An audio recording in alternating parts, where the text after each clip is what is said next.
공부를 마치고 들어와서 처음 섬겼던 교회가, 그러니까 해림교회 부임하기 전까지 부교역자로 섬겼던 교회가 인천에 있는 교회입니다. 교회에 왔더니 그 교회 원로 목사님, 총회장을 지냈던 이삼성 목사님과 이제 벌써 세월이 많이 흘렀네요. 올해 은퇴를 하시는 이건영 목사님이 대를 이어서 훌륭하게 목회를 하고 계셨습니다. 그런데 그 교회를 처음 갔더니 담임 목사님이 1,000번째 헌금이라는 걸 하고 계시더라고요. 저는 그 전까지 사실 그런 거 잘 몰랐습니다. 무슨 담임 목사님이 또 그러고 계시니까 저도 그게 뭔가 여쭤보고 기도를 하면서 헌금을 했습니다. 내용은 아주 간단했습니다. 구약에 나오는 솔로몬의 1,000번째에서 그 모티브를 따온 것이겠죠. 그래서 하나님 앞에 예배할 때마다 집에서 헌금할 수는 없을 테니까 교회당에 나와서 예배할 때마다 하나님께 헌금을 드리는데, 아무래도 헌금이 또 정성이 담겨야 되다 보니 결코 1,000원, 10,000원이 적은 돈이라고 말하기는 어렵지만은 우리가 하나님 앞에 예배할 때에 소홀히 헌금하는 것일 수도 있는데, 그렇지만 목사님의 설명은 하나님 앞에 예배할 때 재물이 없이 예배하는 것은 근세대에 만든 예배다, 옳은 말입니다. 헌금이 없이 예배하는 것이 정상은 아닙니다.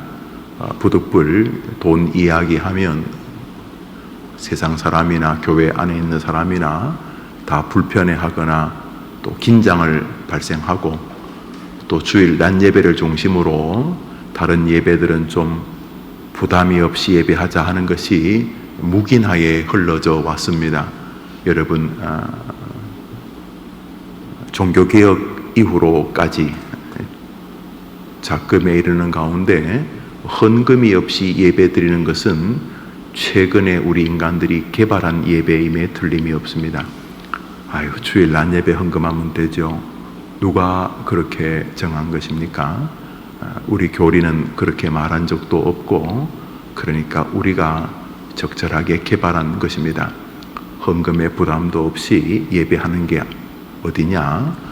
헌금은 주일 낮에 하고 나머지는 예배당에 나와 주시는 것만 해도 얼마나 고맙냐, 그런 눈에 보이지 않는 협의가 아마 이루어진 것이겠죠.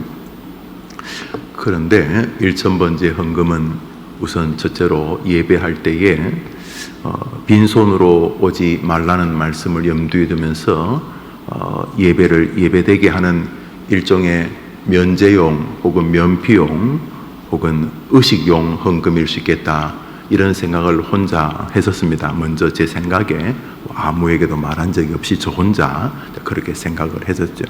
두 번째로는 솔로몬이 성전을 건축하고 1,000번째 헌금을 드렸는데 이런 형태일 가능성은 거의 없다고 생각을 했었고, 지금도 예외는 아닙니다.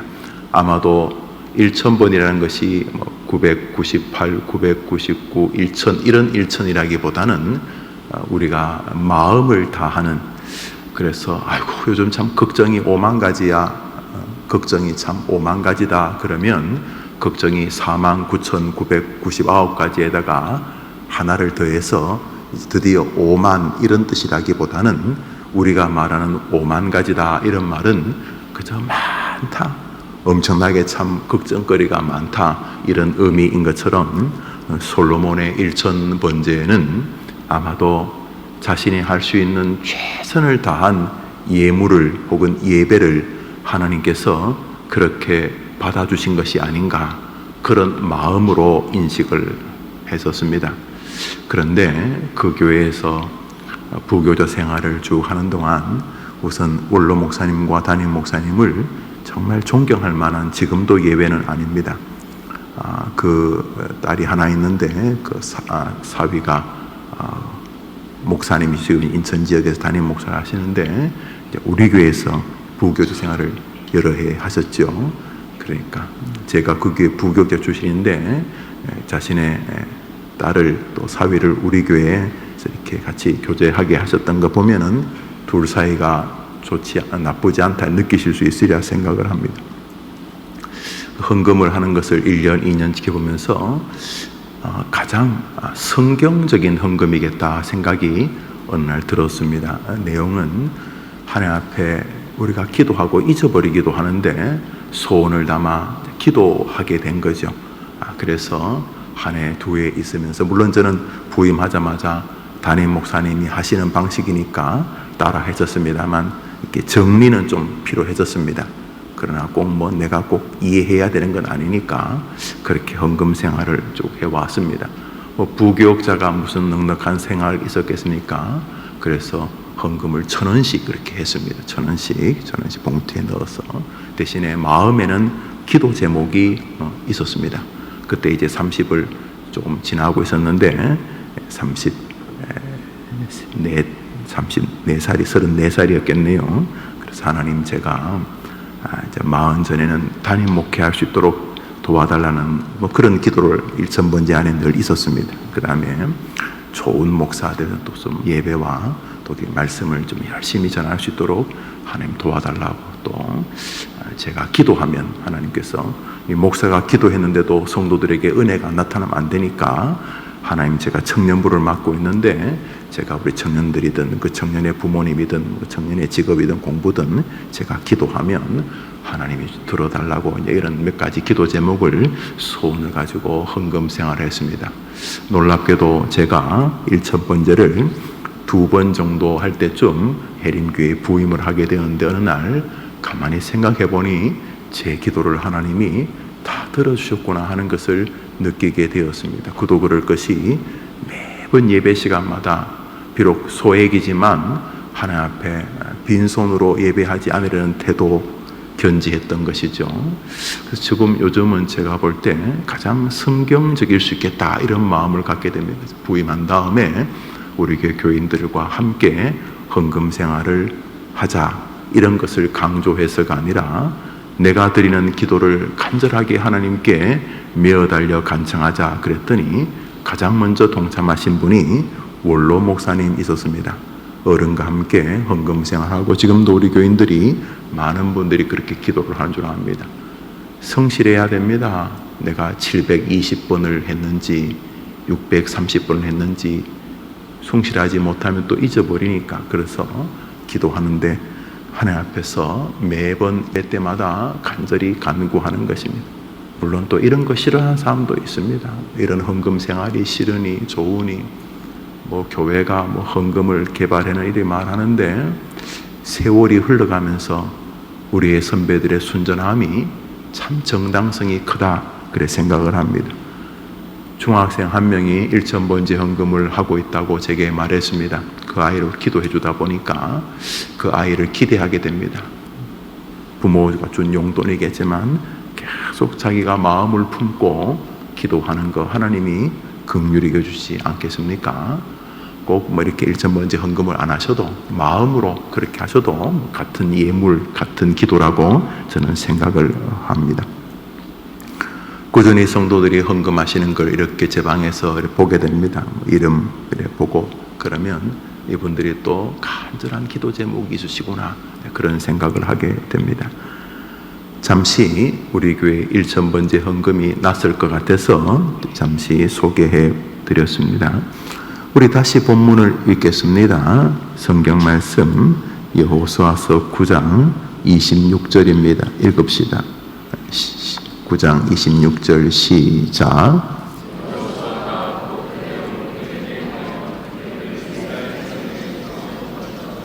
죽이지 못하게 하니라. 무슨 말이냐 하면 가나안 지역 땅에 여러 지파들이 살았습니다.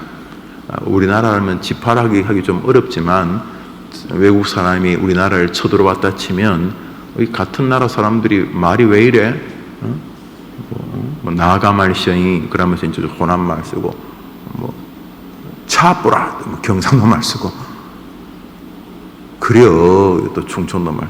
이 나라 사람들이, 그 나라는 조그만데 이 나라 사람들이 포로로 잡아놓으니까 이 말이 좀 다 다르네, 이런 것처럼 우리야 다 거기가 거기지만 서양 사람들이 들을 때는 이 사람마다 이 말투가 다르다 그렇게 하는 것처럼 이 가나안 땅에도 들어가 보니까 이 가나안이 넓은 땅인데 거기 여러 지파들이 살고 있었습니다. 뭐 무슨 뭐 히위 족속, 뭐 무슨 족속, 뭐 이런 뭐 여부스 뭐 족속, 아모리 족속, 브리스 족속, 뭐 이런 뭐 헷 족속, 뭐 이런 여러 사람들이 살고 있었는데 하나님께서 가나안 땅에 들어가면 그 모든 족속을 멸하라 그러셨습니다. 멸하라. 여리고성과 아이성에서 크게 당했던 이스라엘은 이제 함부로 뭐 그 사람들을 살려두고 뭐 동정심을 발휘하고 그럴 계제가 없었습니다. 하나님께서 아이성 앞에서 대패하게 하심으로 인해서 이스라엘 백성들은 가나안을 정령하면 진멸했습니다. 왜냐하면 하나님께서 그 가나안에 있는 모든 우상 숭배 같은 이런 일들을 하나님이 부정하게 보셨기 때문에 그래서 이스라엘 백성이 이제 밀고 들어오면은 자기 족속들을 어른, 노인, 어린 아이 하나까지 살려두지 않는다는 걸 가나안 사람들이 다 알았습니다.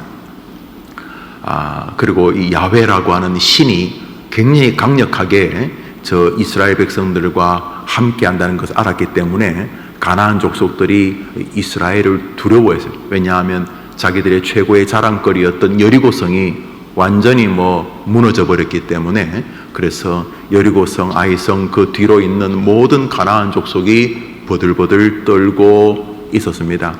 그런데 그 가나안 족속 가운데 히위 지파 혹은 히위 족속이 있었는데 히위 족속도 뭐 많겠죠. 우리나라 사람들 가운데도 뭐 무슨 뭐 전주, 이씨, 경주, 뭐 김씨, 채씨, 뭐 밀양, 박씨 뭐 많은 것처럼 그 히위 족속 가운데도 기브온 족속이라고 하는 족속이 있었습니다. 한 뭐 수만 명쯤 되겠죠. 그래서 그냥 자기들끼리 뭐 밀양, 박씨 촌, 뭐 집성촌 뭐 이런 것처럼 그 기브온 족속이 있었는데 기브온 족속 사람들이 가만히 생각해 보니까 기가 막힌 것입니다. 이스라엘 사람들이 여기를 밀고 닥치면 이틀이면 우리 마을까지 올 텐데 우리 다 죽는다. 그래서 기브온 족속 사람들이 꾀를 냅니다. 무슨 꾀를 내냐 하면 앞에 히브리 말 좀 할 줄 아는 사람 두세 명 세우고 자기들 옷을 다 벗고 막 옷에다가 오물을 묻히고 그러고 밥 씌얹는 거 요즘 여름이 뭐 하루 이틀이면 쉬니까 밥 씌얹는 거를 깡통에 담아가지고 완전히 거짓고를 한 다음에 이스라엘 백성들이 자기 마을로 쳐들어오기 전에 자기들이 발걸음을 이스라엘 진영으로 옵니다. 그래서 이스라엘이 가만히 보니까 저기 거짓대들이 우르르 몰려오는 것이요. 대표 한 40-50명이 오는 거예요.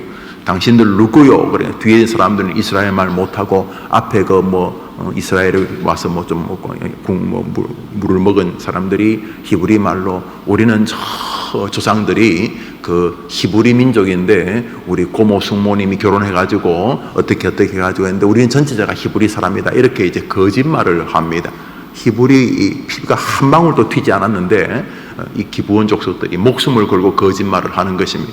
그러면서 우리가 이렇게 멀리서 여기서부터 거의 한 500리쯤 걸어서 한 두 달은 와야 되는데 막 이러면서 저희들이 오다 보니까 강도도 만나고 해서 먹을 것도 없는데 여기까지 왔습니다. 우리를 받아주십시오. 그런 거예요. 그래서 부하가 이 기브온 이 가나안 족속들을 데리고 여호수아를 만나게 해줍니다. 여호수아가 보니까 한국 사람이라고 하니까 또 보니까 또 그런 것 같기도 하고 또 자기들이 범 이스라엘 지파 사람이었다 이렇게 말하니까 이스라엘이 많잖아요. 이 여호수아는 에브라임 지파인데 요셉의 아들 에브라임 지파가 뭐 루벤, 시몬, 레위, 유다 뭐 다 알겠어요. 또 레위 지파도 여러 브랜치가 있고 그러니까 뭐 한쪽 구석에 그런 우리 조상이 있었나 보다 그러면서 받아줬어요. 그런데 특이한 게 이 기브온 족속들이 여호수아를 만나면서 장군님 혹시 사람들이 우리를 만나면 또 우리를 가나안 사람이라고 이렇게 오해해서 죽일 수 있으니까 기브온 이 사람들을 만나면 죽이지 마라라고 그 서류 하나만 써주십시오. 그렇게 말합니다. 참 희한한 사람들이죠. 그래서 여호수아가 아이고 뭐 그러면 가져오시오. 그래서 이 사람들은 이스라엘 사람들이니 죽이지 마시오. 여호수아 하고 사인을 해줍니다. 그렇게 돌아갑니다. 며칠 뒤에 거짓말이 들통납니다. 그 가나안 족속입니다. 하나님이 다 죽이라 그랬습니다. 그래서 이스라엘 사람들이 장로님, 그놈들 맹랑하네요. 쓸어버립시다. 저것들이 우리를 속이다니 감히 이렇게 말합니다. 우리 성경 말씀 약조서 주는 장면 15절을 보겠습니다. 15절 읽읍시다. 시작. 여호수아가 곧 그들과 화친하여 그들을 살리려는 조약을 맺고 회중 족장들이 그들에게 맹세. 자, 여호수아가 사인을 해줬다 이 말입니다. 그런데 얼마 뒤에 들통이 났습니다. 이 사람들 가나안 사람들입니다. 무슨 500리 무슨 500km야. 이거 뭐 한나절이면 갈 수 있는 바로 옆 동네 사람들인데 이게 변장하고 이거 찢어진 옷 입고 이것들이 거짓말을 하고 막 옷에다가 오물 묻히고 이것들이 어디 나를 속이고 그러지 않고 여호수아가 이렇게 말합니다. 이스라엘 군대는 기브온 사람들을 한 사람도 죽이지 마라. 내가 하나님 앞에서 약속했었다. 이렇게 말합니다. 이 기브온 족속들이 이스라엘 진영에 계속 남아 있습니다. 이 기브온 진영들이 여호와께서 성전에서 이들이 일하게 도와줍니다. 제사할 때 물을 길러 와야 되고 제사장이 양의 배를 가르고 하면 또 온몸에 피가 이렇게 묻으면 그들이 이렇게 물로 제사장 손을 닦아주고 옷을 닦아주고 다시 제사가 진행될 수 있도록 하고 또 제물을 불태우기 위해서는 나무를 가져와야죠. 산에 가서 나무를 베어오고 하는 이 성전에 물을 운반하고 성전에서 불을 떼고 번제를 이렇게 태우는 나무를 장만하는 이런 일들을 이 하나님께서 기브온 사람들에게 하게 하라 그럽니다. 그래서 그들이 성전 중심에까지 들어오게 됩니다. 에피소드 같은 내용을 여호수아서 한 장은 할애하고 있습니다. 이 기브온 사람들을 이스라엘 사람들은 계속 도와주고 기브온 사람들도 이스라엘 사람들에게 고마움을 표시하는 것이 계속 성경에서 이어집니다. 여호수아가 그들을 살려준 이유는 하나입니다. 약속했기 때문입니다. 이제 오늘자 날주 성경 시편을 한 절 읽겠습니다. 시편 140편입니다. 시편 오늘자 날주 140장입니다. 12절을 한 절 읽읍시다. 시편 140편 12절입니다. 읽읍시다. 시작. 내가 알거니와 여호와는 고난당하는 자를 변호해 주시며 궁핍한 자에게 정의를 베푸시리이다. 이게 틀렸으면 성경 안 되었겠지요. 웃긴 소리 하지 마라. 나는 부자 좋아한다. 나는 궁핍한 자 별로 안 좋아한다. 야, 궁핍한 자 하고 있으면 괜히 신경 쓰이고 긴장하고 말 한마디 했는데 가진 놈들이 더하니 많이 그 가난한 사람들하고 있는 거 나 불편하다. 나 싫다. 그래도 먹고 살만한 사람하고 난 대화하는 게 편하다. 저 거짓말이다. 만일 그랬으면 저거 성경 안 되었겠죠. 내가 알거니와 여호와는 고난당하는 자를 변호해 주시고, 고난이 외부의 공격 때문에 당하기도 하지만은 스스로 실수해서 잘못 판단해서 혹은 잘못해서 죄지어서 고난당하기도 하지 않습니까? 그런데 저 시인이 말하기를 내가 알기에는 여호와는 고난당하는 자를 변호해 주시고 불쌍히 여겨주신다는 거죠. 그리고 궁핍한 자에게 야, 어쩔 수 없어, 세상은 그런 거야 하고 궁핍한 자를 무시하거나 심지어 짓밟는 신이 아니라 그런 궁핍한 자가 하나님 저를 불쌍히 여겨주십시오 하면 하나님께서 그에게 정의를, 가난한 자가 물부짖으니까 그 울부짖음에 답변하는 게 정의 아닙니까? 그 바른 거 아닙니까?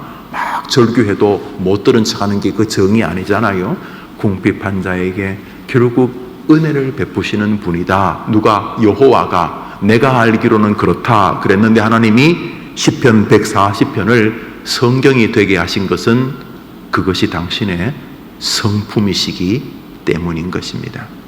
오늘 한번 생각해 보십시오. 여호수아 다윗도 자기가 한 말을 지킨다면 우리 하나님이 하신 말씀을 안 지킬 가능성은 제로 아닙니까? 할렐루야.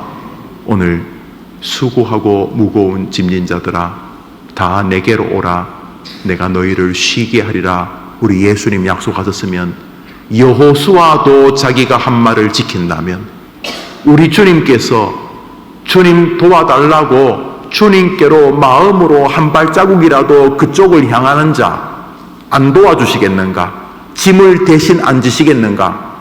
주님이 거짓말할 가능성은 제로입니다. 수고하고 무거운 짐진 자들아 참 살다 보면 짐의 무게가 자꾸 무거워지죠. 응? 그런데 주님 뭐라 그랬어요? 내게로 오라. 내가 너희 짐을 져주겠다. 도리어 너희에게는 믿음과 소망과 사랑과 주님을 사랑하는 아름다운 짐을 내가 교체해 줄게. 너의 그 짐을 내가 지고 너희들이 막 지면 기분 좋은 짐을 너희들에게 넘겨줄 테니까 이리 와라 라고 주님 말씀하셨습니다. 여호수아가 한 말로 긍휼을 입었다면 기브온 족속들이 우리 주님이 우리에게 하시는 말은 얼마나 완벽한 성취를 우리에게 주겠는가 하는 것입니다. 여호수아도 자기가 한 말을 지킨다면 여호수아에게 긍휼과 은혜와 안전을 도모받았다면 우리가 하나님 우리 주 예수님에게 안전을 도모받는다면 우리의 안전이 얼마나 탁월하겠는가. 한 번 죽는 것은 주님이 정하신 것이고 그 후에는 심판이 있다. 이 말이 얼마나 그대로 이루어지겠는가. 에이 그냥 해보는 소리지 죽으면 끝이지 설마 그럴까. 여호수아 따위가 한 말도 그대로 지켜진다면은 우리 하나님이 하신 말씀은 어떻게 되어질까? 주 예수를 믿으라. 그리하면 너와 내 집이 구원을 받으리라. 우리 주님이 바울의 입을 통해 하신 말씀이 과연 안 지켜지겠는가? 불꽃 같은 눈으로 우리를 보시고 두려워 말라 내가 너와 함께 함이라 하셨던 우리 주님이 그 말씀을 준행하지 않을 가능성이 있을까? 불가능합니다. 여호수아의 말도 이루어졌고 여호수아가 약조를 해도 안전하다면은 오늘자 날주 마태복음 17장을 마지막으로 보겠습니다. 마태복음 17장입니다. 오늘자 날주 마태복음 17장입니다. 20절을 한 절 읽읍시다. 마태복음 17장 20절입니다. 읽읍시다. 시작. 이르시되 너희 믿음이 작은 까닭이니 진실로 너희에게 이르노니 만일 너희에게 믿음이 겨자씨 하나만큼만 있어도 이 산을 명하여 여기서 저기로 옮겨지라 하면 옮겨질 것이요 또 너희가 못할 것이 없으리라. 할렐루야. 내용은 예수님께서 산에 올라갔다가 내려오니 병든 아이를 고쳐주기를 원해서 어떤 아버지가 아이를 데리고 왔는데 제자들이 며칠 전까지 자기들이 기도하면 귀신도 쫓겨나고 막 그래서 신났는데 이상하게 병이 안 낫는 거예요. 며칠 전까지는 자기들이 기도하면 막 그래 병이 나았는데 안 나아가지고 막 우왕좌왕하고 있을 때에 예수님이 내려와서 그 아버지의 아들을 고쳐주는 장면입니다. 그리고 나서 그 아버지와 그 제자들을 향해서 말합니다.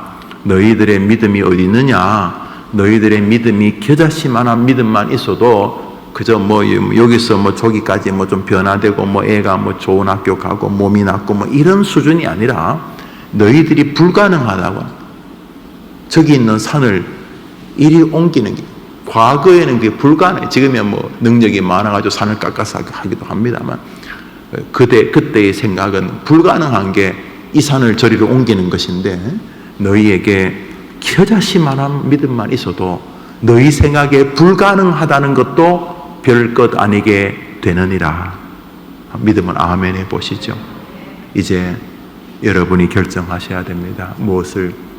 여호수아 따위가 실수해서 약조한 것도 이루어진다면, 제가 따위라고 해서 죄송합니다. 왜냐하면 그 뒤에 감히 견줄 수도 없는 분하고 견주다 보니 여호수아 뭐 훌륭하지요.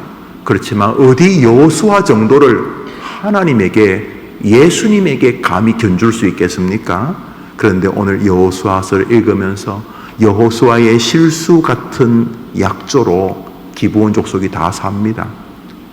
원래는 완전히 진멸당해야 되는데 여호수아의 그 약조 하나로 다 삽니다. 살 뿐만 아니라 대대로 이스라엘의 거룩한 은혜의 반열 안으로 들어오게 됩니다. 무엇 때문에? 실수 많은 여호수아의 그 약속 때문에.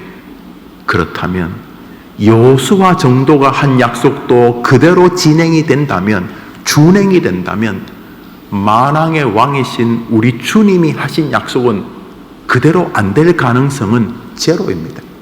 오늘 하루 여러분의 상황과 아무 상관없이, 여러분의 약함, 여러분이 겪고 있는 문제의 크기와 아무 상관없이 겨자씨만한 믿음만 있어도 문제를 해결하게 하시는 줄 믿으시면 아멘 해보십시오.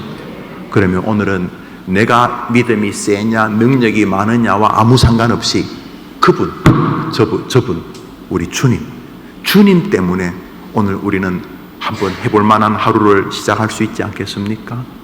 우리 실력 말고, 우리는 뭐 기브온 족속 같은 수준인데 우리 실력 말고, 뭐 우리가 엄청난 힘이 있어가지고 우리가 이스라엘과 싸워 이긴 게 아니라 여호수아가 그 약간 우리의 그 부족함에 뭐 속았다고 할까? 여호수아가 사인한 것 때문에, 그 여호수아의 그 사인 때문에 우리가 다 살았던 기브온 족속 가운데 칼싸움해서 산 사람 하나도 없어요. 뭐 자기가 뭐 아니, 여호수아의 약조 때문에 다 살았던 것처럼 우리도 남은 생에 그게 뭐가 됐든 아파지고 넘어지고 뭐 심지어 오늘 이제 죽는 날이다 칩시다.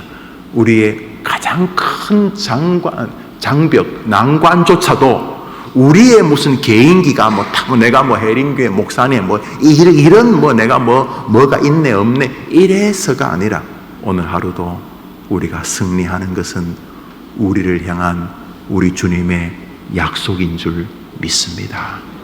주님 뭐라 그랬어요? 겨자씨만한 믿음만 있어도. 무슨 믿음?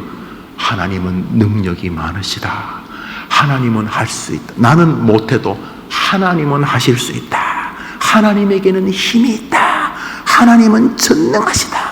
내가 아무리 죄인 중에 괴수 같아도 우리 주님은 나를 구원할 능력이 있으시다 라고 하는 그 하나님에 대한 믿음이 겨자씨만큼만 있어도 도저히 불가능한 거 나야 어차피 못하죠. 삽으로 그거 산을 언제 옮기게, 평생 못 옮기지.